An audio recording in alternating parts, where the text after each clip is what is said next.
ಬಹಳ ಆಶ್ಚರ್ಯ ಒಂದು ವಿಚಾರ. ಮೂರು ಪಕ್ಷದವರು ಕೂತ್ಕೊಂಡಿದ್ದಾರೆ. ಸದಾಶಿವ ಶೆಟ್ಟರು ಬಹಳ ಖುಷಿಯಲ್ಲಿದ್ದಾರೆ, ಯಾಕಂದರೆ ಮುಖದಲ್ಲಿ ನಗು ಇದೆ. ಯಾಕಂದರೆ ವಿರೋಧ ಪಕ್ಷದವರಿಗೆ ಯಾವುದು ವಿಷಯ ಸಿಕ್ಕಿಲ್ಲ, ಮಾಧ್ಯಮದಲ್ಲೂ ಅಷ್ಟೇನು ಜೋರಾಗಿ ಚರ್ಚೆಗಳು ನಡೀತಾ ಇಲ್ಲ. ಅಧಿಕಾರ ಹಸ್ತಾಂತರ ಭಾಳ ಚೆಂದ ಆಗಿದೆ, ಒಳ್ಳೆಯ ಕಾರ್ಯಕ್ರಮ ಆಗಿದೆ, ಎಲ್ಲ ಖುಷಿಯಾಗಿರುವಾಗ, ಹೀಗಿರುವಾಗ ನಾನು ಪ್ರಥಮವಾಗಿ ಕೇಳುವಂತಹದ್ದು JDS ಅವರಿಗೆ ಒಂದು ಪ್ರಶ್ನೆ ಕೇಳ್ತೇನೆ. ಯಾಕಂದರೆ ಭಾಳ ಈಗ ಎಲ್ಲೂ ಸುದ್ದಿ ಇಲ್ಲ ಅಂತ ನಮಗೆ ಅನ್ನಿಸ್ತಾ ಇದೆ, ಗೊತ್ತಿಲ್ಲ ಏನು ಮಾಡ್ತಾ ಇದ್ದೀರಿ ಅಂತ. ಮುಖ್ಯಮಂತ್ರಿ ಬದಲಾವಣೆ ಬಗ್ಗೆ ನಿಮ್ಮ ವಿಶ್ಲೇಷಣೆ ಏನು ಸರ್? ನೋಡಿ, ಇದು ಎಕ್ಸ್ಪೆಕ್ಟೆಡ್, ಯಾಕೆಂದರೆ ಇದು ಹೊಸತೇನಲ್ಲ. ಯಾವಾಗ ಸಿದ್ದರಾಮಯ್ಯರವರು 3 ವರ್ಷದ ಮೊದಲು ಅಧಿಕಾರ ತಗೊಳ್ಳುವಾಗಲೇ ಅಲ್ಲಿಂದಲೇ ಸ್ಟಾರ್ಟ್ ಆಗಿದೆ ಸ್ಟೇಟ್ಮೆಂಟ್. ನಾವೇ ಮುಂದಿನ CM, ನಾನೇ ಮುಂದಿನ CM ಅಂತ ಹೇಳ್ಕೊಂಡು DK ಶಿವಕುಮಾರರ ತಂಡದಿಂದ ಹೇಳ್ತಾ ಇದ್ರು. ಸರಿ. ಇನ್ನೊಂದು ಸೈಡಿನಿಂದ ಸಿದ್ದರಾಮಯ್ಯರ ಮಗ ಆಗಾಗ ಹೇಳ್ತಿದ್ದ, ನನ್ನ ಅಪ್ಪನೇ 5 ವರ್ಷ, ನಮ್ಮದು ಸಿದ್ದರಾಮಯ್ಯರ 5ನೇ ವರ್ಷ, 5 ವರ್ಷ ಕಂಪ್ಲೀಟ್ ಅವರು CM ಆಗಿರ್ತಾರೆ ಅಂತ ಹೇಳ್ತಿದ್ರು. ಇನ್ನೊಂದು ಸೈಡಲ್ಲಿ ದಲಿತ CM ಆಗಬೇಕಂತ ಒಂದು ಕೂಗು ಬರ್ತಾ ಇತ್ತು. ಕೆಲವು ಕಡೆಯಲ್ಲಿ ಹೇಳ್ತಿದ್ರು 5 ಅಂತ ಹೇಳ್ಕೊಂಡು ಆ ಗ್ರೂಪ್ ಒಂದು CM ಆಗಬೇಕು ಅಂತ ಇತ್ತು. ಮತ್ತೊಂದು ಕಡೆಯಲ್ಲಿ ಒಂದು ಅಲ್ಪಸಂಖ್ಯಾತರ ಒಂದು CM ಆಗಬೇಕು ಅಂತ ಹೇಗೋ ಮಾಡಿಕೊಂಡು 2.5 ವರ್ಷ ಬದಲು ಒಂದು 3 ವರ್ಷ ತನಕ ಸಿದ್ದರಾಮಯ್ಯ 6 ತಿಂಗಳು ಎಕ್ಸ್ಟೆನ್ಷನ್ ಆಗಿಕೊಂಡು ಆದರು. ಹೇಗೂ ಇವತ್ತು ಅವರು DK ಶಿವಕುಮಾರ್ ಅವರು ಇವತ್ತು ಮುಖ್ಯಮಂತ್ರಿಯ ಪ್ರಮಾಣ ವಚನವನ್ನು ತಗೊಂಡಿದ್ದಾರೆ. ಆದರೆ ಇದು ಅದರಿಂದಕ್ಕೋಸ್ಕರ ಇದು ದೊಡ್ಡ ಏನು ಚೇಂಜಸ್ ಅಲ್ಲ. ಚೇಂಜಸ್ ಇಷ್ಟೇ, ಅಂದರೆ ಮುಖ ಮಾತ್ರ ಬದಲಾವಣೆ ಆಗಿದೆ. ಆದರೆ ಮುಖ ಬದಲಾವಣೆ ಆಗಿಕೊಂಡು ಯಾವ ರೀತಿಯಲ್ಲಿ ಇನ್ನೂ ಮುಂದೆ ಅಧಿಕಾರ ನಡೆಸ್ತಾರೆ ಅದು ಮುಖ್ಯ. ಯಾಕೆಂದರೆ ನಾನು ಈ ಬಗ್ಗೆ ಸಹ ಯೋಚನೆ ಮಾಡೋದನ್ನು ಇವತ್ತು ಎಲ್ಲರೂ ಸಹ ಬಾರಿ ಸಂಭ್ರಮಾಚರಣೆ ಮಾಡ್ತಾ ಇದ್ದಾರೆ. ಅದು ಸಂಭ್ರಮಾಚರಣೆ ಕಾಂಗ್ರೆಸ್ ಪಕ್ಷದ ಸಂಭ್ರಮಾಚರಣೆ. ಯಾಕೆಂದರೆ ಒಬ್ಬ ಹೊಸ ನಾಯಕನಾಗುವಾಗ ಪ್ರತಿಯೊಬ್ಬರು ಕೂಡ ಆಚರಣೆ ಮಾಡ್ತಾರೆ ಸಂಭ್ರಮ. ಅಂದರೆ ಮುಂದೆ ಏನಾದರೂ ಒಳ್ಳೇದಾಗ್ಬೋದು, ಕರ್ನಾಟಕ ಜನತೆಗೆ ಏನಾದರೂ ಒಳ್ಳೇದಾಗಬೇಕು ಅಂತ ಹೇಳ್ಕೊಂಡು ಸಂಭ್ರಮಾಚರಣೆ ಮಾಡ್ತೇವೆ. ಇವತ್ತು ಕಾಂಗ್ರೆಸ್ ಪಕ್ಷ ಅದು 100% ಅವರು ಸಂಭ್ರಮಾಚರಣೆ ಆಗ್ತಾರೆ, ಯಾಕೆಂದರೆ ಹೊಸ ಒಬ್ಬ ನಾಯಕರ ಬಂದೆ. ಅದು ಒಂದು ಸೈಡ್ ಸಂಭ್ರಮಾಚರಣೆ, ಇನ್ನೊಂದು ಸೈಡಲ್ಲಿ ತುಂಬ ಬೇಸರದಲ್ಲಿ ಕೂಡ ಇದ್ದಾರೆ. ಯಾಕೆಂದರೆ ಕಾಂಗ್ರೆಸ್ಸಿನಲ್ಲಿ ಸಹ ಇನ್ನೊಂದು ಗ್ರೂಪಿನವರು ಭಾರಿ ಬೇಸರದಲ್ಲಿದ್ದಾರೆ ಈಗ ತಾನೆ. ಯಾಕಂದರೆ ಇದರಲ್ಲಿ ಆಲ್ರೆಡಿ ಇದ್ದ ಹಲವಾರು ಮಂತ್ರಿಗಳಿಗೆ ಇವತ್ತು ಸ್ಥಾನ ಕೈ ತಪ್ಪಿಕೊಂಡು ಹೋಗಿದೆ. ಹಲವಾರು ಜನ ಇವತ್ತು ನಮ್ಮ ದಕ್ಷಿಣ ಕನ್ನಡ ಉಸ್ತುವಾರಿ ಸಚಿವರಿಗೆ ಇವತ್ತು ಸ್ಥಾನ ಇಲ್ಲದಾಗೆ ನಿರ್ಮಾಣ ಆಗಿದೆ. ಅಂಥದ್ದು ಹಲವಾರು ಘಟನೆಗಳು ನಡೀತಾ ಉಂಟು. ಮುಂದಿನ ದಿನದಲ್ಲಿ ನೋಡುವ. ಈಗ BJP ಅವರಿಗೆ ಸಂಜಯ್ ಪ್ರಭು ಅವರೇ, ಸಾಮಾನ್ಯವಾಗಿ ಏನಾದರೂ ಜೋರಾಗಿ ನೀವು ಚಳವಳಿ ಮಾಡುವವರು, ವಿರೋಧ ಪಕ್ಷದಲ್ಲಿ ಇರುವವರು, ಮುಖ್ಯಮಂತ್ರಿ ಬದಲಾವಣೆ ಸಂದರ್ಭದಲ್ಲಿ ಯಾರು ಏನೂ ಮಾತಾಡಲಿಲ್ಲ, ಯಾಕೆ ಸುಮ್ಮನಿದ್ದೀರಾ? ನೋಡಿ, ಅವರಿಗೆ ಲಾಸ್ಟಿನ ಇಲೆಕ್ಷನ್ನಲ್ಲಿ 135ಕ್ಕಿಂತ ಜಾಸ್ತಿ ಅವರಿಗೆ ಸೀಟ್ ಬಂದಿದೆ. ಹೌದು, ಅವರ ಇಂಟರ್ನಲ್ ವಿಷಯ ನಾವೇನು ಮಾತಾಡಲಿಕ್ಕಿಲ್ಲ. ಆದರೆ ಒಂದು 4-5 ತಿಂಗಳು, ಈಗ ಇವರು ಹೇಳಿದಾಗೆ 6 ತಿಂಗಳ ಮೊದಲೇ ಏನು ಆಗಬೇಕಂತ ಹೇಳ್ತಿದ್ರು, ನಮ್ಗೆ ಗೊತ್ತಿಲ್ಲ. ಆತ್ಮಸಾಕ್ಷಿಯಾಗಿ ಅಂತ ಹೇಳಿ ಯಾರು ನಮ್ಮ DK ಶಿವಕುಮಾರ್ ಅವರು ಹೇಳ್ತಿದ್ರು, ನಾವು 30 ತಿಂಗಳು ಅವರು, 30 ತಿಂಗಳು ನಾವು ಅಂತ ಎಲ್ಲ ಹೇಳ್ತಾ ಇದ್ರು. ಬಟ್ ಅದು ಪತ್ರಿಕೆಗಳಲ್ಲಿ ಬರ್ತಾ ಇತ್ತು. ಮಾಧ್ಯಮದವರು ಯಾವಾಗಲೂ ಅವರ ಹತ್ರ ಕೇಳ್ತಾ ಇದ್ರು, ಯಾವಾಗ ನೀವು ಮುಖ್ಯಮಂತ್ರಿ ಆಗುದಂತ ಕೇಳ್ತಿದ್ರು, ದಿನ ಬರ್ತದೆ ಅಂತೆಲ್ಲ ಹೇಳ್ತಾ ಇದ್ರು. ಬಟ್ 6 ತಿಂಗಳು ಇದನ್ನೇ ಒಂದು ಮಾಡ್ತಾ ಹೋದ್ರು ಅವರು. ಯಾವುದು 6 ತಿಂಗಳು ನಾವೇನು ಮಾತಾಡ್ಲಿಕ್ಕಿಲ್ಲ. ನಮಗೆ ಮುಖ್ಯಮಂತ್ರಿ ಆಗಲೇಬೇಕು, ಮೇಲೆ ಹೈಕಮಾಂಡಿಗೆ ಹೋಗುದು, ಡೆಲ್ಲಿಗೆ ಹೋಗುದು, ಬರುವುದು, ಅವರ ಉಸ್ತುವಾರಿಗಳು ಬರುವುದು ಹೋಗುದು. ಸಾಧಾರಣ ನಿಮ್ಗೆ ಗೊತ್ತಿರ್ಬೋದು, 6 ಮಂತ್ ಯಾವುದೇ ವಿಷಯದಲ್ಲಿ ಯಾರೂ ಇರಲಿಲ್ಲ. ಯಾಕಂದರೆ ಮಂತ್ರಿಗಳು ಹೇಳುದು, ನಮಗೆ ಹೊಸ ಶಾಸಕರು ಹೇಳುದು ಏನಂತ ಹೇಳಿದರೆ, ನಾವು ಹಿರಿಯ ಶಾಸಕರು ನಮಗೆ ಇಮಿಡಿಯೇಟ್ ಮಂತ್ರಿಗಿರಬೇಕು, ಈ ಸಾರಿ ಇಷ್ಟು ಜನರಿಗೆ ಕೊಟ್ಟಿದ್ದೀರಿ, ಈಗ ನಮಗೆ ಬೇಕೇ ಬೇಕು ಅಂತ ಹೇಳಿ ಅವರು ಹೋಗ್ತಾ ಇರೋದು. ಈಚೆ ಬದಿಯಿಂದ ಸಿದ್ದರಾಮಯ್ಯನವರ ಮಗ ಹೇಳುದು, ನಮ್ಮ ತಂದೆಯವರೇ 5 ವರ್ಷ ಅಂತ. ಮತ್ತೆ ಅವರಿಗೆ ಬೇಕಾದವರು ರಾಜಣ್ಣ ಇರ್ಬೋದು, ತುಂಬಾ ಜನ ಹೇಳಿದ್ದಾರೆ, ಅದು ಅವರವರಿಗೆ ಹೇಳ್ತಾ ಇದ್ರು. ಎಲ್ಲಿವರೆಗೆ 6 ಮಂತ್ ಪೊಸಿಷನ್ ಇತ್ತು ಅಂತ ಕೇಳಿದ್ರೆ, ಈ ಒಂದು ವಿಷಯ ಬಿಟ್ಟು ಯಾವುದೇ ಒಂದು ಅಭಿವೃದ್ಧಿ ವಿಷಯ ಇರಲಿ, ಯಾವುದೇ ವಿಷಯ ಅವರಿಗೆ ಮಾತಾಡ್ಲಿಕ್ಕೆ ಪುರ್ಸೋತಿರ್ಲಿಲ್ಲ. ಇವತ್ತು ಅವರಿಗೆ ನಾವು ಅಭಿನಂದನೆ ಮಾಡ್ತೇವೆ. ಯಾಕಂದ್ರೆ ನಾವು ಕರ್ನಾಟಕದ ಮುಖ್ಯಮಂತ್ರಿ ಆಗಿದ್ದಾರೆ, ನಿಮಗೆ ದೇವರು ಒಳ್ಳೇದು ಮಾಡಿ ಒಂದು ಕರ್ನಾಟಕವನ್ನು ಒಳ್ಳೆ ರೀತಿಯಲ್ಲಿ ತೆಗೆದುಕೊಂಡು ಹೋಗಿ. ಯಾಕಂತ ಕೇಳಿದರೆ ಈಗ ರಿಯಲಿ ಕಾಂಗ್ರೆಸ್ ಇತ್ತು ಚೀಫ್ ಮಿನಿಸ್ಟರ್ ಆಗುದು. ಯಾಕಂದರೆ ಸಿದ್ದರಾಮಯ್ಯ ಅವರು ಏನೇ ಹೇಳಿದ್ರು, ಅವರು ಹುಟ್ಟಿನಿಂದ ಮನೋಸ್ಥಿತಿಯವರದ್ದು ಸಮಾಜವಾದಿ. ಅವರು ಕಾಂಗ್ರೆಸ್ಸಿನಲ್ಲಿ ಒಳಗೆ ಏನೇ ಅವರು ವೇಷಭೂಷಣ ಎಲ್ಲ ಹಾಕಲಿ, ಆದರೆ ಅವರದ್ದು ಪಾರ್ಟಿ ಏನಂತ ಕೇಳಿದರೆ, ಅವರ ತುಂಬ ವರ್ಷವನ್ನು ಅವರು ಕಳೆದದ್ದು ಕಾಂಗ್ರೆಸ್ ವಿರೋಧಿಯಾಗಿ, ಕಾಂಗ್ರೆಸ್ ಫಾರಾಗಿ ಅವರು ತೆಗೆದದ್ದು ಖಾಲಿ 12 ವರ್ಷ. ಸರಿ, 2000 ಯಾವಾಗ ಅವರು ಕಾಂಗ್ರೆಸ್ ಸೇರಿದ್ರು ಆಗ ಮಾತ್ರ. ಅದರ ಮೊದಲೆಲ್ಲ ಅವರ ಹೋರಾಟ ಕಾಂಗ್ರೆಸ್ ವಿರೋಧವಾಗಿಯೇ ಇತ್ತು. ಆ ಮನಸ್ಥಿತಿಯಲ್ಲೇ ಅವರು ಮುಖ್ಯಮಂತ್ರಿಯಾಗಿ ಕೆಲಸ ಮಾಡ್ತಾ ಇದ್ರು. ಈಗ DK ಶಿವಕುಮಾರ್ ಅವರು ಕಾಂಗ್ರೆಸ್ಸಿನಲ್ಲೇ ಇದ್ದುಕೊಂಡು ಕಾಂಗ್ರೆಸ್ಸಿನ ಒಂದು ನಿಜ ರೂಪದ ಒಂದು ಮುಖ್ಯಮಂತ್ರಿಯಾಗಿ ಬಂದಿದ್ದಾರೆ. ಬಟ್ ಸಿದ್ದರಾಮಯ್ಯನವರು ಏನು ಸುಮ್ಮನೆ ಕೂತ್ಕೊಳ್ಳುವ ಜನ ಅಲ್ಲ, ಅಂದ್ರೆ ತೊಂದರೆ ಕೊಡ್ತಾರಂತ ನಾನು ಹೇಳುದಿಲ್ಲ, ಬಟ್ ಅವರು ಅವರದ್ದೇ ಒಂದು ಪೊಲಿಟಿಕ್ಸ್ ಉಂಟು. ಯಾಕಂದ್ರೆ ಅವರು ಜೀವನದಲ್ಲಿ ರಾಜಕೀಯವನ್ನೇ ಮಾಡಿಕೊಂಡು ಬಂದವರು, ಅವರ ಇನ್ಫ್ಲುಯೆನ್ಸ್ನವರಿದ್ದಾರೆ, ಅವರಿಗೆ ಬೇಕಾದವರಿದ್ದಾರೆ. ಅವರೆಲ್ಲ ಸುಮ್ಮನೆ ಕೂತ್ಕೊಳ್ಳೋದಲ್ಲ, ನಮಗೇನಾದ್ರು ಕೊಡಬೇಕು, ನಮಗೇನಾರು ಆಗಬೇಕು. ನೋಡಿ, ಫಸ್ಟಿಗೆ ಮಂತ್ರಿ ಆಗಬೇಕಂತ ಇರ್ತದೆ, ಮಂತ್ರಿ ಆದಮೇಲೆ ಖಾತೆ ನನಗೆ ಬೇಕು ಅಂತ ಹೇಳ್ತಾರೆ. ಆ ಖಾತೆ ಹೇಳಿದ ಕೂಡ ಉಸ್ತುವಾರಿ ನನಗೆ ಇಂಥದ್ದೇ ಊರು ಬೇಕು ಅಂತ ಹೇಳ್ತಾರೆ. ಅಂದರೆ ಸ್ವಲ್ಪ ಕಷ್ಟ ಆಗ್ತದೆ, ಅಷ್ಟು ಸುಲಭವಾದದಲ್ಲ. ಯಾಕಂದರೆ ಅಬ್ಸಲ್ಯೂಟ್ ಮೆಜಾರಿಟಿ ಜಾಸ್ತಿ ಆಗ್ತದೆ. 115 120 ಇದ್ರೆ ಭಯಂಕರ ಕಮ್ಮಿ ಆಗ್ತದೆ. ಯಾಕಂದರೆ ಈಗ ಯಾರಿಗೆಲ್ಲ ಮಿನಿಸ್ಟ್ರಿ ಸಿಕ್ಕಲಿಲ್ಲ ಅವರು ಸುಮ್ಮನೆ ಕೂತ್ಕೊಳ್ಳಿಕ್ಕಿಲ್ಲ. ಈಗ ಅಲ್ಲ, ಇನ್ನೊಂದು ತಿಂಗಳಲ್ಲಾದರೂ ನಮ್ಮ ಕತೆ ಏನು ಅಂತ ಎಲ್ಲ ಕೇಳ್ತಾ ಇರ್ಬೋದು. ಆದ್ರೆ ಬಿಜೆಪಿ ಏನಂತ ಕೇಳಿದ್ರೆ, ಅವರು ಒಳ್ಳೆಯ ಕೆಲಸಗಳನ್ನು ಮಾಡಬೇಕು. ಎಲ್ಲಿ ದಾರಿ ತಪ್ಪಿದಾಗ ನಾವು ವಿರೋಧ ಪಕ್ಷದಲ್ಲಿ ಕುಳಿತುಕೊಂಡು ಅದನ್ನು ಹೋರಾಟವನ್ನು ಮಾಡುವುದನ್ನು ನಾವು ಮಾಡ್ತಾ ಇರ್ತೇವೆ. ಇವರು ನಮ್ಮ ಯಡಿಯೂರಪ್ಪ ಅವರು ಮತ್ತು ದೇವೇಗೌಡರು ಇಬ್ಬರು ಶುಭಾಶಯ ಕೋರಿದ್ರು. ನಾವಿವತ್ತು ನೋಡಿದೆವು ಸದಾಶಿವ ಶೆಟ್ಟರೆ ಅವರಿಬ್ಬರು ಶುಭಾಶಯ ಕೋರಿದ್ರು. ಅವರು ಡಿ ಕೆ ಶಿವಕುಮಾರ್ ಅವರ ಮನೆಗೆ ಹೋದ್ರು, ಅದು ಮಾಧ್ಯಮದಲ್ಲಿ ತೋರಿಸ್ತಾ ಇದ್ರು.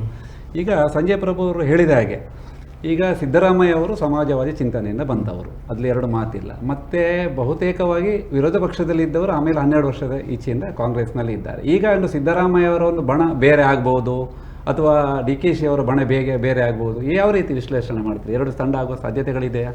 ನೋಡಿ, ಕಾಂಗ್ರೆಸ್ಸಿನ ಈ ಒಂದು 6 ತಿಂಗಳು ಅಂತ ಅವರು ಹೇಳಿದರು. 6 ತಿಂಗಳ ಬೆಳವಣಿಗೆಯನ್ನು ನಾವು ನೋಡಿದರೆ ಅಲ್ಲಿ ಒಂದು ಶಿಸ್ತಿನ ವ್ಯವಸ್ಥೆ ಇತ್ತು.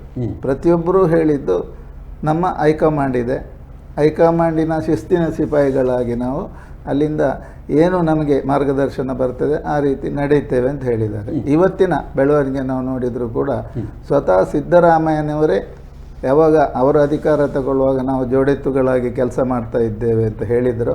ಅದನ್ನು ಇವತ್ತು ಕೂಡ ಅವರ ಹಿರಿಯಣ್ಣನಾಗಿ ಅಲ್ಲಿ ನಿಂತು ನಡೆಸಿಕೊಟ್ಟಿದ್ದಾರೆ. ಮತ್ತು ಒಳ್ಳೆ ರೀತಿಯಲ್ಲಿ ಡಿ ಕೆ ಶಿವಕುಮಾರ್ ಅವರು ಇದನ್ನು ನಡೆಸಬಹುದು ಅನ್ನೋದಕ್ಕೆ ಅವರು ಎಲ್ಲವನ್ನೂ ಮರೆತು ಇವತ್ತು ದೇವೇಗೌಡರದ್ದು, ಯಡಿಯೂರಪ್ಪನವರದ್ದು, ಸಿದ್ದರಾಮಯ್ಯನವರದ್ದು ಆಶೀರ್ವಾದ ತಗೊಂಡು, ಗುರು ಹಿರಿಯರ ಆಶೀರ್ವಾದ ತಗೊಂಡು, ವಿರೋಧ ಪಕ್ಷವನ್ನು ಕೂಡ ವಿಶ್ವಾಸಕ್ಕೆ ತಗೊಂಡು ನಮ್ಮ ಕರ್ನಾಟಕದ ಅಭಿವೃದ್ಧಿಯೇ ನಮಗೆ ಮುಖ್ಯ, ಇಲ್ಲಿ ರಾಜಕೀಯ ಅಧಿಕಾರಕ್ಕಿಂತ ನಾವೆಲ್ಲರೂ ಸೇರಿ ಕರ್ನಾಟಕವನ್ನು ಅಭಿವೃದ್ಧಿ ಮಾಡಬೇಕು ಅನ್ನೋ ಒಂದು ಉದ್ದೇಶದಿಂದ ಒಳ್ಳೆಯ ಒಂದು ವ್ಯವಸ್ಥೆಗೆ ನಾಂದಿ ಹಾಡಿದ್ದಾರೆ. ಅದರಿಂದ ನಮಗೊಂದು ಮಹತ್ವಾಕಾಂಕ್ಷೆ ಇದೆ. ಡಿ ಕೆ ಶಿವಕುಮಾರ್ ಅವರು ಕರ್ನಾಟಕದ ಒಂದು ಯಶಸ್ವಿ ರಾಜಕಾರಣಿ, ಮುಖ್ಯಮಂತ್ರಿಯಾಗಿ ಮೂಡಿ ಬರ್ತಾರೆ. ನಾಳೆ ಚರಿತ್ರೆಯಲ್ಲಿ ಅವರ ಹೆಸರು ಉಳಿಯುವಂಥ ಕೆಲಸವನ್ನು ಅವರು ಮಾಡ್ತಾರೆ ಅನ್ನೋ ಒಂದು ವಿಶ್ವಾಸ ನಮಗೆ. ಈಗ ಯೋಗೇಶ್ ಶೆಟ್ಟಿ ಅವರೇ, ಸಿದ್ದರಾಮಯ್ಯ ಅವರು ಬಹುತೇಕವಾಗಿ JDS ಅಲ್ಲಿ ಇದ್ದವರು ಅವರು. ಅಹಿಂದ ಎನ್ನುವ ಕಾನ್ಸೆಪ್ಟನ್ನೆಲ್ಲ ಆ ಕಡೆಯಿಂದಲೇ ಈ ಕಡೆ ಬಂದಿರುವಂಥದ್ದು ನಮ್ಮದೊಂದು ನಾವು ನೋಡಿರುವಂಥದ್ದು. ಈಗ ಅಹಿಂದದ ಕತೆ ಏನಾಗ್ಬೋದು? ಮತ್ತು JDSಗೆ ಏನಾದರೂ ಲಾಭ ಇದೆ ಸಿದ್ದರಾಮಯ್ಯ ಆ ಕಡೆ ಹೋಗಿ ಅವರು ಇದು ಬಿಟ್ಟು, ಅಂದರೆ ಪದತ್ಯಾಗ ಮಾಡಿದ ಮೇಲೆ? ನೋಡಿ, ಈಗ ಎಲ್ಲರಿಗೆ ವಿಷಯ ಗೊತ್ತಿದ್ದ ವಿಷಯ ಇದೆ. ಈಗ ತಾನೇ ಇವರು ಸಂಜಯ್ ಪ್ರಭು ಅವರು ಹೇಳಿದರು, ನಮ್ಮ ಮುಖ್ಯಮಂತ್ರಿಯಾಗಿ ಈಗ 3 ವರ್ಷ ಮಾಡಿದವರು, ಅವರು ಮೊದಲಿನಿಂದ ಅವರು JDSನ ದೇವೇಗೌಡರ ಪಾಳಯದಲ್ಲಿ ಬೆಳೆದವರು, ಅವರು ಕಾಂಗ್ರೆಸ್ನ ವಿರೋಧಿಯಾಗಿ ಕೆಲಸ ಮಾಡಿದವರು. ಆ ರೀಸನ್ಗೋಸ್ಕರನೇ ಇವತ್ತು ಕೂಡ ಹಲವಾರು ಜನರು ಅವರು CM ಆಗಿದ್ರು ಕೂಡ ಕಾಂಗ್ರೆಸ್ಸಲ್ಲಿ ಒಂದು ತಂಡ ಅವರನ್ನು ವಿರೋಧಿಸ್ತಾ ಬರ್ತಿತ್ತು, ಮೊದಲಿನಿಂದ ವಿರೋಧಿಸ್ತಾ ಬರ್ತಿತ್ತು. ಈಗ ಆ 3 ವರ್ಷದಲ್ಲಿ ಅವರು ಆಳ್ವಿಕೆ ಮಾಡಬೇಕಾದ್ರೆ ಆ 3 ವರ್ಷದಲ್ಲಿ ಅವರಿಗೆ ಯಾವ ರೀತಿಯಿಂದ ಅವರಿಗೆ ಕಷ್ಟ ಕೊಟ್ಟಿರ್ಬೋದು, ಯಾವ ರೀತಿಯಿಂದ ಆಡಳಿತ ಮಾಡೋದು ತೊಂದರೆ ಮಾಡಿರ್ಬೋದು, ಅದು 100% ಅವರ ಮನಸ್ಸಲ್ಲಿ ಇರ್ತದೆ. ಅದಕ್ಕೋಸ್ಕರ ಮೊನ್ನೆ ಕೂಡ ಸಹ ಅವರು ದೆಹಲಿಯಲ್ಲಿ ಮೀಟಿಂಗ್ ಆಗುವ ಅವ್ರು ಎಂತ ಹೇಳಿದರು, ಡಿ ಕೆ ಶಿವಕುಮಾರ್ ಆಗೋ ಬದಲು ಇವರು ಪರಮೇಶ್ವರ್ ಅವರು ಮುಖ್ಯಮಂತ್ರಿ ಆಗಲಿ ಅಂತ ಹೇಳಿದರು. ಲಾಸ್ಟ್ ತನಕ ಅವರು ಬೇರೆ ಒಂದು ಬಾಣಗಳ ಅಸ್ತ್ರವನ್ನು ಪ್ರಯೋಗ ಮಾಡಿದರು. ಹೇಗಾದರೂ ಮಾಡಿ ಡಿ ಕೆ ಶಿ ಅವರನ್ನು ತಪ್ಪಿಸಿ ಆ ಜಾಗಕ್ಕೆ ಅವರು ಪರಮೇಶ್ವರ್ ಅವ್ರನ್ನ ಕೂತ್ಕೊಳಿಸ್ಬೇಕು ಅಂತ. ಆ ನಂತರ ಕೂಡ ಸಹ ಲಾಸ್ಟ್ ಮಿನಿಟ್ ಸಹ ಅಲ್ಲಿಗೆ ದೆಹಲಿಯಲ್ಲಿ ಸಹ ವಿಷಯ ಬಂತಂದ್ರೆ ಫಸ್ಟ್ ನೀವು ರಾಜೀನಾಮೆ ಕೊಡಿ ಮತ್ತೆ ಡಿಸೈಡ್ ಮಾಡುವ ಅಂತ ಹೇಳಿದರು. ಆ ಶಾಸಕಾಂಗ ಪಟ್ಟಿ ಇದು ಮೀಟಿಂಗಲ್ಲಿ ಸಹ ಅದರ ಮೊದಲೇ ಆಲ್ರೆಡಿ 2 ತಂಡ ಸಹ ಪಟ್ಟಿ ಇಟ್ಕೊಂಡು ಬ್ಯಾಂಗ್ಳೂರಲ್ಲಿ ಮೀಟಿಂಗ್ ಆಗಿ ಡೆಲ್ಲಿಗೆ ಹೋಗಿದ್ದಾರೆ. ಯಾಕೆಂದರೆ 2 ತಂಡ ಸಹ ಇವತ್ತು ಸಹ ನಾವು ನಮ್ಮ ಈ ಮಂತ್ರಿಗಳನ್ನು ನೋಡುವಾಗ ಸಹ ಗೊತ್ತಾಗ್ತದೆ, ಹೆಚ್ಚಿನ ಅದರಲ್ಲಿ ಮಂತ್ರಿಗಳನ್ನು ಇವರು ನಮ್ಮ ಸಿದ್ದರಾಮಯ್ಯರವರು ಅಲ್ಲಿ ಡಿಮಾಂಡ್ ಇಟ್ಟು ಮಾಡಿದ ರೀತಿಯಲ್ಲಿ ಉಂಟು. ಯಾಕೆಂದರೆ ಅವರ ಮಗನನ್ನು ಸಚಿವರಾಗಿ ಮಾಡಿದ್ದಾರೆ. ಇವತ್ತು ಜಾರ್ಜ್ ಅವರು ಸೇರಿದ್ದಾರೆ. ಅದೇ ರೀತಿ ಭೈರತಿ ಸುರೇಶ್ ಅವರಿಗಿರ್ಬೋದು, ಎಂ ಬಿ ಪಾಟೀಲ್ ಆಗಿರ್ಬೋದು, ಹಾಗೆ ರೀತಿ ಹಲವಾರು ಜನರು ಇವರ ಸಿದ್ದರಾಮಯ್ಯರ ಒಂದು ಬೆಂಬಲ ನಿಂತವರನ್ನೇ ಅಲ್ಲಿ ಅವರನ್ನು ಇವತ್ತು ಮಂತ್ರಿಗಳನ್ನು ಮಾಡುವಂತ ಮಾಡಿದ್ದಾರೆ. ಅಂದರೆ ಅದರಲ್ಲಿ ಇನ್ನೂ ಸಹ ಈಗ ಸಂಜಯ್ ಅವರು ಹೇಳಿದಾಗೆ ಇನ್ನು ಸ್ವಲ್ಪ ದಿನ ಈಗ ಇವತ್ತಾಗಿದೆ. ಯಾಕಂದರೆ ಕೆಲವೇ ಮಂತ್ರಿಗಳನ್ನು ಇವತ್ತು ಮಾಡಿದ್ದಾರೆ. ಇನ್ನೂ ಸ್ವಲ್ಪ ದಿನದಲ್ಲೇ ಇದರಲ್ಲಿ ಸ್ಟಾರ್ಟ್ ಆಗ್ತದೆ. ನಮಗೆ ಕೊಡಬೇಕು ಆಗ ಯಾವ ರೀತಿಯಲ್ಲಿ ಹೋಗ್ತದೆ ಅಂತ ಹೇಳಲಿಕ್ಕೆ ಆಗ. ಅದೇ ಸಂದರ್ಭದಲ್ಲಿ ಈಗ ಒಂದು ತಂಡ ಉಂಟು. ಯಾಕೆಂದರೆ ಇವತ್ತು ಸಹ ಸಿದ್ದರಾಮಯ್ಯರನ್ನು ಫಾಲೋಅಪ್ ಮಾಡುವ ಪಂಥಗಳು ಕೆಲವರು ವಿಚಾರವಾದಿಗಳಿದ್ದಾರೆ. ಅವರು ಮೊದಲಿನಿಂದ ಕೂಡ ವಿಚಾರವಾದಿಗಳಾಗಿಕೊಂಡು ಇವರ ಸೈದ್ಧಾಂತಿಕ ಇವರ ಡಿ ಕೆ ಶಿವಕುಮಾರ್ ಅವರ ಈ ಭವಿಷ್ಯ ಆಗಿರ್ಬೋದು, ಮತ್ತೊಂದಾಗಿರ್ಬೋದು, ಬೇರೆಯದನ್ನು ಅವರು ಒಪ್ಪದಿರುವಂತ ಕೆಲವು ವಲಯಗಳಿದೆ. ಅವರು ಸಿದ್ದರಾಮಯ್ಯರವರ ಕಟ್ಟ ಫಾಲೋವರ್ಸ್. ಅವರು ಈಗ ನಮ್ಮ ಈ ಡಿ ಕೆ ಶಿವಕುಮಾರ್ ಅವರು ಮುಂದೆ ಅವರ ಆಳ್ವಿಕೆ ಮಾಡುವಾಗ ಯಾವ ರೀತಿಯಲ್ಲಿ ರಿಯಾಕ್ಷನ್ ಅಂತ ಹೇಳಲಿಕ್ಕೆ ಸಾಧ್ಯ ಇಲ್ಲ. ಅದರಿಂದಾಗಿ ಇನ್ನು ಕೆಲವೇ ದಿನದಲ್ಲಿ ಇದರ ಒಂದು ಬೆಳವಣಿಗೆಗಳು ನಮ್ಮ ಕಣ್ಣ ಮುಂದೆ ಬರ್ಲಿಕ್ಕೆ. ಅಂದ್ರೆ ಈಗ ಅಹಿಂದದಲ್ಲಿ ಈಗ ಇವ್ರ ಹತ್ರ ಕೇಳೋಣ. ಈಗ ಸದಸ್ಯ ಶೆಟ್ಟರ್ ಹತ್ರ, ಈಗ ಅಹಿಂದದ ದೊಡ್ಡ ನಾಯಕ ಹೇಳಿದ ಕೂಡಲೇ ಅಲ್ಪಸಂಖ್ಯಾತರು, ಹಿಂದುಳಿದವರು, ದಲಿತರು ಎಲ್ಲರೂ ಸಿದ್ದರಾಮಯ್ಯರ ಜೊತೆ. ಈಗ ಅಹಿಂದ ನಾಯಕ ಅಲ್ಲಿ ಈಗ ಒಂದು ಆ ಮುಖ್ಯಮಂತ್ರಿ ಸ್ಥಾನದಲ್ಲಿ ಇಲ್ಲ ಅಂದರೆ ಆ ಸ್ಥಾನವನ್ನು ಕಾಂಗ್ರೆಸ್ಸಲ್ಲಿ ಯಾರು ತುಂಬುತ್ತಾರೆ?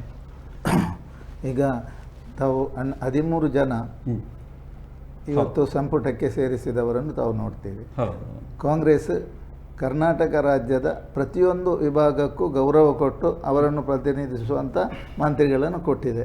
ಇದು ಅಹಿಂದದ ಒಂದು ಸಿದ್ಧಾಂತವೇ. ಮಂತ್ರಿ ಪದವಿ ಕೊಟ್ಟರೆ ಅಹಿಂದ ಅಲ್ಲ, ಎಲ್ಲ ವಿಭಾಗಕ್ಕೆ ಅಹಿಂದದಲ್ಲಿ ಎಲ್ಲ ವಿಭಾಗಕ್ಕೆ ಪ್ರಾತಿನಿಧ್ಯ ಕೊಡುವಂಥದ್ದು ಒಂದು. ಮತ್ತು ಸಿದ್ದರಾಮಯ್ಯನವರು ದೂರ ನಿಲ್ಲಿಸಿದ ಕೂಡಲೇ ಅಹಿಂದ ವಿರೋಧ ಆಗ್ತದೆ ಅನ್ನೋ ಒಂದು ಮಾತು ಇಲ್ಲ ಅಲ್ಲಿ. ಯಾಕಂದರೆ ಸಿದ್ದರಾಮಯ್ಯನವರೇ ಅವರ ನಾಯಕರಾಗಿದ್ದರು. ಈಗ ಕೂಡ ಅವರು ಸಿದ್ದರಾಮಯ್ಯನವರು ಮುಖ್ಯಮಂತ್ರಿ ಇಲ್ಲದೆ ಇರಬಹುದು, ಸೆಂಟ್ರಲ್ ವರ್ಕಿಂಗ್ ಕಮಿಟಿಯಲ್ಲಿ ಅವರಿಗೆ ಸ್ಥಾನ ಸಿಕ್ಕಿದೆ. ಅಹಿಂದದ ಯಾವುದೇ ಅವರ ನೋವನ್ನು ಮಾತಾಡುವಂಥ ಒಂದು ಅವಕಾಶ ಅಲ್ಲಿಗೆ ನೀತಿ ನಿರೂಪಣಾ ಸಮಿತಿ ಯಾವುದಿದೆ AICCದು, ಅಲ್ಲಿ ಅವರಿಗೆ ಪ್ರಾತಿನಿಧ್ಯ ಸಿಕ್ಕುವುದರಿಂದ ಅಹಿಂದಕ್ಕೆ ಒಂದು ರೀತಿಯ ಗೌರವೇ ಅಲ್ಲಿ ಸಿಕ್ಕಿದೆ. ಯಾಕಂದರೆ ಸಿದ್ದರಾಮಯ್ಯನವರಲ್ಲಿದ್ದಾರೆ, ಅದೇ ರೀತಿ ಮತ್ತೊಬ್ಬ ಅಹಿಂದ ನಾಯಕ ಜಾರಕಿಹೊಳಿ ಅವರಿದ್ದಾರೆ, ಅವರ ಮಗನಿಗೂ ಸ್ಥಾನ ಕೊಟ್ಟಿದ್ದಾರೆ. ಅದರಿಂದ ಅಹಿಂದ ವರ್ಗಕ್ಕೆ ಇದರಲ್ಲಿ ನೋವಾಗುವಂಥದ್ದೇನಿಲ್ಲ. ಅಹಿಂದ ವರ್ಗಕ್ಕೆ ಮಾರ್ಗದರ್ಶಕರಾಗಿ ಅವರು ಇರ್ತಾರೆ. ಮತ್ತು ಕಾಂಗ್ರೆಸ್ಸನ್ನು ಬೆಂಬಲಿಸಿದಂಥ ಅಹಿಂದ ವರ್ಗ ಮುಂದಕ್ಕೂ ಗಟ್ಟಿಯಾಗಿ ಅವರ ಹಿಂದೆ ಕಾಂಗ್ರೆಸ್ ಪಕ್ಷದೊಂದಿಗೆ ಇರ್ತದೆ. ಸಂಜಯ್ ಪ್ರಭು ಅವರೇ, ಈಗ ಸಾಮಾನ್ಯವಾಗಿ ನೀವು ಗ್ಯಾರಂಟಿಗಳ ಬಗ್ಗೆ ಎಲ್ಲ ತುಂಬ ಹೋರಾಟಗಳನ್ನು ಮಾಡ್ತೀರಿ, ನಿಮ್ಮ ಪಕ್ಷ ಮಾಡ್ತಾ ಇದೆ. ಈಗ ಈಗಿನ ಪರಿಸ್ಥಿತಿ ಕಂಡಾಗ, ಸರ್ಕಾರದ ಏನು ಹಣಕಾಸಿನ ವ್ಯವಸ್ಥೆಗಳನ್ನು ಕಂಡಾಗ ಗ್ಯಾರಂಟಿಗಳ ಕಥೆ ಏನಾಗ್ಬೋದು ಅಂತ ಹೇಳ್ತೀವಿ? ನೋಡಿ, KPCC ಅಧ್ಯಕ್ಷರಾಗಿ ಚುನಾವಣೆಗೆ ಹೋಗುವಾಗ ನಮ್ಮದು 5 ಗ್ಯಾರಂಟಿ ಅಂತ ಹೇಳಿ ಬಹಳ ಜೋರಿನಲ್ಲಿ ಮಾತಾಡಿದ್ದು ಸಿದ್ದರಾಮಯ್ಯನಿಗಿಂತ ಜಾಸ್ತಿ DK ಶಿ ಅವರು. DK ಶಿ ಅವರೇ ಅದನ್ನು ಅನೌನ್ಸ್ ಮಾಡಿದ್ದು. ಯಾಕಂದರೆ ಅವರು KPCC ಅಧ್ಯಕ್ಷರು ಚುನಾವಣೆ ಟೈಮ್ನಲ್ಲಿ ಅವರು ಗ್ಯಾರಂಟಿ ವಿಷಯವನ್ನು ಮಾಡಲಿಕ್ಕೆ ಶುರು ಮಾಡಿದ್ರು. ನಿಮಗೆಲ್ಲರಿಗೂ ಗೊತ್ತುಂಟು, ಅವರು ಸಾಧಾರಣ ಒಂದು ಯಾವುದಾದ್ರೂ ಒಂದು ಇಲೆಕ್ಷನ್ ಬರ್ತಾ ಇರುವಾಗ ಒಂದು 4-5 ತಿಂಗಳಿದ್ದು ಒಮ್ಮೆ ಅಕೌಂಟಿಗೆ ಹಾಕೋದು, ತಿಂಗಳಿಗೆ ಸರಿ ಬರ್ತಾ ಇಲ್ಲ. ಮತ್ತೆ ವಿದ್ಯುತ್ ಫ್ರೀ ಹೇಳಿದ್ರು, ನಂಗೂ ಯೋಗೀಶ್ರಿಗೂ ಫ್ರೀ ಹೇಳಿದ್ರು, ಸದಾಶಿವ ಶೆಟ್ಟರಿಗೂ ಫ್ರೀ ಹೇಳಿದ್ರು, ಮತ್ತೆ ಲಾಸ್ಟ್ಗೆ ಹೇಳಿದ್ರು 200 ಯೂನಿಟ್ ಅಂತ ಹೇಳಿದ್ರು. ಮತ್ತೆ ಕೆಲವರು ಯಾರು ಪಾಪ 100 ಯೂನಿಟ್ ಖರ್ಚು ಮಾಡ್ತಿದ್ರು ಅವರಿಗೆ 100 ಯೂನಿಟ್ ಅಂತ ಹೇಳಿದ್ರು. ಇಟ್ಸ್ ಓಕೆ, ಅದು ಏನು ಮಾಡೋದು ಅಂದರೆ 100 ರೂಪಾಯಿ ಇದ್ದುಕೊಂಡು 1000 ರೂಪಾಯಿದ್ದು ಚಿಂತನೆ ಮಾಡುವ ಒಂದು ಕಾಂಗ್ರೆಸ್ ಇದೊಂದು ಸಿಸ್ಟಮ್. ಅದು ಅವರಿಗೆ ಅದರಲ್ಲೆಲ್ಲ ಏನಿಲ್ಲ. ಮತ್ತೆ ನಾವು ಅಧಿಕಾರದಲ್ಲಿರುವಾಗ ನಮ್ಮ ಬಗ್ಗೆ ತುಂಬ ಅಪಪ್ರಚಾರ ಮಾಡಿದ್ರು, 40% ಕಮಿಷನ್ ಅದು ಇದು ಅಂತೆಲ್ಲ ತುಂಬ ಗಲಾಟೆ ಮಾಡಿದ್ರು. ಅದನ್ನು ಜನಕ್ಕೆ ಅದನ್ನು ಹೇಗೆ ಮಾಡಬೇಕಂತ ಭಾರಿ ಜೋರು ಮಟ್ಟದಲ್ಲಿ ಮಾಡಿದ ಮೇಲೆ ಅವರು ಅಧಿಕಾರಕ್ಕೆ ಬಂದ ಕೂಡಲೇ ಅದೇ ಕಾಂಟ್ರಾಕ್ಟರ್ಗಳು ಅವ್ರ ಹತ್ರ ಹೋಗಿ ಕೂತ್ಕೊಂಡ್ರು. ಸರಿ, ಅವರು 40 ಅಂತ ಹೇಳ್ತಿದ್ರಿ ಸರ್, ಅಷ್ಟು ಇರಲಿಲ್ಲ, ಈಗ ನಿಮ್ಮದು 80 ಆಗಿದೆ, ಮತ್ತೆ ದುಡ್ಡೇ ಬರುವುದಿಲ್ಲ, ಕೆಲವು ಕಮಿಷನ್, ಈಗ 100ಕ್ಕೆ 100 ಬರದಿದ್ರೆ ಯಾರ ಹತ್ರ ಕೇಳೋದು? ದುಡ್ಡೇ ಯಾರಿಗೆ ಬರುವುದಿಲ್ಲ, ನಾವು ಹಾಗೆ ಮಾಡ್ತೇವೆ ಹೀಗೆ ಮಾಡ್ತೇವೆ ಅಂತ. ಬಟ್ ಅವರಿಗೆ ಮಜಲ್ ಪವರ್ ಉಂಟು. ಅವರು DK ಶಿವಕುಮಾರ್ ಮತ್ತೆ ಹೇಗೆ ಅಂತ ಕೇಳಿದ್ರೆ ಅದನ್ನು ಅಲ್ಲಿಗೆ ನಿಲ್ಲಿಸಲಿಕ್ಕೆ ಅವರ ಹತ್ರ ಕೆಪಾಸಿಟಿ ಉಂಟು. ಯಾಕಂದ್ರೆ ಅವರು ಮಜಲ್ಸ್ ಪವರ್ನಲ್ಲಿ ಫೇಮಸ್ ಅವರು. ಈಗ ನಿಮ್ಗೆ ಗೊತ್ತಿರ್ಬೋದು, ಅದಕ್ಕೆ ನೀವು ಕನಕಪುರದ ಬಂಡೆ ಅಂತ ಹೇಳಿ. ಹೌದು. ಕನಕಪುರದ ಬಂಡೆ ಅಂದರೆ ಅವರು ಯಾರು ಸ್ಟ್ರೈಕ್ ಮಾಡ್ತಾರೆ ಅವರನ್ನು ಹೊಡೆದು ಒಳಗಾಕ್ರಿ ಅಂತ ಹೇಳ್ತಾರೆ ಅವರು. ಅವೆಲ್ಲ ನಾವು ನೋಡಿದವರು. ಅಂತ ದ್ವೇಷದ ರಾಜಕಾರಣದಲ್ಲಿ ಅವರು ನಂಬರ್ 1. ಸ್ಟಿಲ್ ಕೆಲವೆಲ್ಲ ಅವರ ಹತ್ರ ಉಂಟು. ಅವರು ಕುಂಭಮೇಳಕ್ಕೆ ಹೋಗಿ ಸ್ನಾನ ಮಾಡಿ ಬರ್ತಾರೆ. ಯಾರು ನಿಮ್ಮ ಸಿದ್ದರಾಮಯ್ಯ ನೀನು ಹೋಗಬೇಡ, ಯಾಕೆ ಹೋದದ್ದು ಹಾಗೆ ಹೀಗೆ ಅಂತೆಲ್ಲ ಸಿದ್ದರಾಮಯ್ಯ ಏನು ಹೇಳಿದ್ರೆ ಸಹ ಅವರು ಕುಂಭಮೇಳಕ್ಕೆ ಫ್ಯಾಮಿಲಿ ಕರ್ಕೊಂಡು ಹೋದ್ರು, ಸ್ನಾನ ಮಾಡಿಯೇ ಬಂದರು. ನಮ್ಮದು ಕೊಯಮತ್ತೂರಿನಲ್ಲಿ ನಮ್ಮ ಇವರದ್ದಕ್ಕೆ ಹೋಗಿ ಕೂತ್ಕೊಂಡು ಇದೆಲ್ಲ ಮಾಡಿಕೊಂಡು ಬಂದರು. ಮತ್ತೆ ಅವರಿಗೆ ಏನು ಬೇಕು ಇದು ವಿಧಾನಸೌಧದಲ್ಲಿ ಸಂಘದ ಪ್ರಾರ್ಥನೆ ಸಹ ಮಾಡ್ತಾರೆ ಅವರು. ಅವರೊಂದು ಡಿಫ್ರೆಂಟ್ ಟೈಪ್ ಆಫ್ ಪರ್ಸನ್. ಸಿದ್ದರಾಮಯ್ಯಗೂ ಅವರಿಗೂ ಅಜಗಜಾಂತರ. ಯಾಕಂತ ಕೇಳಿದ್ರೆ ಅದು ಉತ್ತರ ಧ್ರುವ ಆದರೆ ಇದು ದಕ್ಷಿಣ ಧ್ರುವ. ಇವರು ಏನ್ ಬೇಕಾದ್ರೆ ಸಹ ಹೇಳಿ, ಅವರು ಅಹಿಂದ ಮಾಡ್ತಾರೆ, ಅದು ಮಾಡ್ತಾರೆ, ಇದು ಮಾಡ್ತಾರೆ.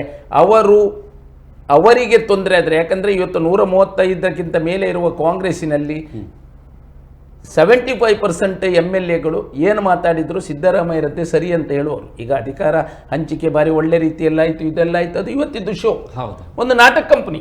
ಇವತ್ತಿದ್ದು ನಾಟಕ, ಎಲ್ಲರೂ ಟಿಕೆಟ್ ಕೊಟ್ಟು ನೋಡಿ ಆಯ್ತು, ಚಂದದಲ್ಲಿ ಆಯ್ತು.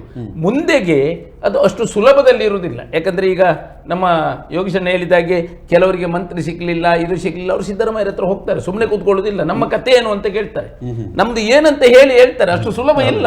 ಯಾಕಂತ ಕೇಳಿದ್ರೆ ಸಿದ್ದರಾಮಯ್ಯ ಅವರನ್ನು ಅಷ್ಟು ಒಳ್ಳೆ ರೀತಿಯಲ್ಲಿ ಈಗ ಜಮೀರ್ ಅಹಮದ್ ಇರ್ಬೋದು, DKC ಹೇಗೆ ಅಂತ ಕೇಳಿದ್ರೆ ದಾವಣಗೆರೆ ಇಲೆಕ್ಷನ್ ನಲ್ಲಿ ಮುಸ್ಲಿಮರಿಗೆ ಅವರು ಓಟ್ ಈಗ ಟೇಪಲ್ಲಿ ಸಹ ಬಂತಂತೆ. ಅದು ನೋಡಿ ವ್ಯವಸ್ಥಿತವಾಗಿ ಹಾಕುವ, ಯಾರಿಗೆ ಅವರಿಗೆ ಸಿಗ್ತದ ಇಲ್ಲ ಹೇಳುವಾಗಲೇ ಟೇಪ್ ಲೀಕ್ ಆಗ್ತದೆ. ಟೇಪ್ ಅದೇ ದಿನ ಲೀಕ್ ಆಗುದು. ಲೀಕ್ ಆಗುದಾದ್ರೂ 2 ತಿಂಗಳ ಮುಂಚೆ ಇದು ದಾವಣಗೆರೆ ಇಲೆಕ್ಷನ್ ಆಗಿ ಸುಮಾರು ಸಮಯ ಆಯ್ತು. ಯಾಕೆ ಲೀಕ್ ಆಗ್ಬೋದಿತ್ತಲ್ಲ? Because is a very shrewd politician DK Shivakumar ಅವರು. ಯಾರು ಸಿದ್ದರಾಮಯ್ಯನವರ ಒಟ್ಟಿಗಿದ್ರು ಅವರಿಗೆ ಒಳಗೆ ಬರ್ಲಿಕ್ಕೆ ಬಿಡುವುದೇ ಇಲ್ಲ. ಅದು 100ಕ್ಕೆ 100 ಈಗಲೇ ಬಂತು. ಎಲ್ಲ ಅಧಿಕಾರಿಗಳನ್ನು ಟ್ರಾನ್ಸ್ಫರ್ ಮಾಡಿ ಆಯ್ತಂತೆ. ಬಿಕಾಸ್ ಅವರಿಗೆ ಗೊತ್ತುಂಟು, ಯಾಕಂದ್ರೆ ರಿಯಲಿ ಕಾಂಗ್ರೆಸ್ ಪರ್ಸನ್ ಅವರು. ಸಿದ್ದರಾಮಯ್ಯರಿಗೆ ಇದು ತಳಿಲಿಕ್ಕೆ ಆಗುವುದೇ ಇಲ್ಲ. ಇವತ್ತು ನೀವು ಕರ್ಬೋದು, ಇನ್ನೊಂದು 15 ದಿನ ನಂತರ ಇನ್ನೊಮ್ಮೆ ಇಂಟರ್ವ್ಯೂ ಆದಾಗ ನೀವು ಇದನ್ನೇ ಅಲ್ಲ. ಮತ್ತೊಂದು ವಿಚಾರ ನೀವು ಹೇಳಿದ್ರಿ, ಅವರಿಗೆ ಈಗ ನೋಡಿ ಪ್ರಮಾಣ ವಚನ ಸ್ವೀಕಾರ ಮಾಡಬೇಕಾದ್ರೆ ಟೈಮ್ ನೋಡಿದ್ರು, ಮತ್ತೆ ದೇವಾಲಯಕ್ಕೆ ಹೋಗ್ತಾರೆ, ಪೂಜೆ ಮಾಡ್ತಾರೆ. ಈ ಮೂಲಕ ಅವರು ನಿಮ್ಮ ಏನು BJPಯ ಮತಗಳನ್ನು ಆ ಕಡೆ ಹೇಳ್ಕೊಳ್ತಾರೆ. ಹೇಗೆ ಹಾಗೆಲ್ಲ ನೋಡಿ, ಯಾರು ಸಹ ಅವರಿಗೆ ಭಾರತೀಯ ಸಂಸ್ಕೃತಿ ಅವರಿಗೆ ಏನ್ ಬೇಕು, ಅವರು ಜ್ಯೋತಿಷ್ಯರನ್ನು ನಂಬಿಕೊಂಡೆ ನೀವು ನೋಡಿರ್ಬೋದು. ಅದು ಅವರವರ ಪರ್ಸನಲ್. ಅಲ್ಲಿ ಕಾಂಗ್ರೆಸ್ ನಲ್ಲಿ ಇದ್ದ ಕೂಡ ಅವರು ಜ್ಯೋತಿಷ್ಯರನ್ನು ನಂಬಾರ್ದು, ದೇವರನ್ನು ನಂಬಾರ್ದು. ಸಿದ್ದರಾಮಯ್ಯ ಹೇಗೆ ಅಂತ ಕೇಳಿದ್ರೆ ಅವರು ಮನೆಯಲ್ಲಿ ಪೂಜೆ ಮಾಡ್ತಾರಂತ ಯಾರು ಹೇಳ್ತಾರೆ, ಬಟ್ ಹೊರಗಿನಿಂದ ಹೇಳ್ತಾರೆ ನಂಗೆ ದೇವರಿಲ್ಲ, ಇದು ಇಲ್ಲ. ಅದಂದ್ರೆ ಅವರ ಪೊಲಿಟಿಷಿಯನ್. ಯಾಕಂದ್ರೆ ಅವರು ಬಂದ ರೀತಿ ಅದು. ಮತ್ತೆ ಅಲ್ಪಸಂಖ್ಯಾತರ ಓಲೈಕೆ ಮಾಡ್ಲಿಕ್ಕೆ ಅವರು ತುಂಬಾ ಹುಷಾರು. ನೀವು ನೋಡಿರ್ಬೋದು ಎಲ್ಲಾ ಮಿನಿಸ್ಟ್ರಿ ಇದರಲ್ಲಿ ಸಹ. ಈಗ ಮೊನ್ನೆ DKC ಅವರ ಕೈಗೆ ಬಂದ ಮೇಲೆ ಅಲ್ಲ, ಇಮಿಡಿಯೇಟ್ ಎಲ್ಲರನ್ನು ಸಸ್ಪೆಂಡ್ ಮಾಡಿದ್ದು ದಾವಣಗೆರೆ ಇಲೆಕ್ಷನ್ ನಲ್ಲಿ. ಈಗ ಅಲ್ಲಿ ಅವರದ್ದು ಅಧಿಕಾರ ಇತ್ತು, ಅವರದ್ದು ದುಡ್ಡಿನ ಪವರ್ ಇತ್ತು. 20-30-35 ಸಾವಿರ ಓಟ್ನಲ್ಲಿ ವಿನ್ ಆಗುದು, 5,000ದಲ್ಲಿ ವಿನ್ ಆಯ್ತು, ಅದು ಬೇರೆ ವಿಷಯ. ಬಟ್ ಅಲ್ಲಿದ್ದನ್ನು ಇವರು ಚುನಾವಣೆ ಆದ ಕೂಡಲೇ ಅದನ್ನು ಹ್ಯಾಂಡಲ್ ಮಾಡಿದ್ರಲ್ಲ DKC ಅವರು.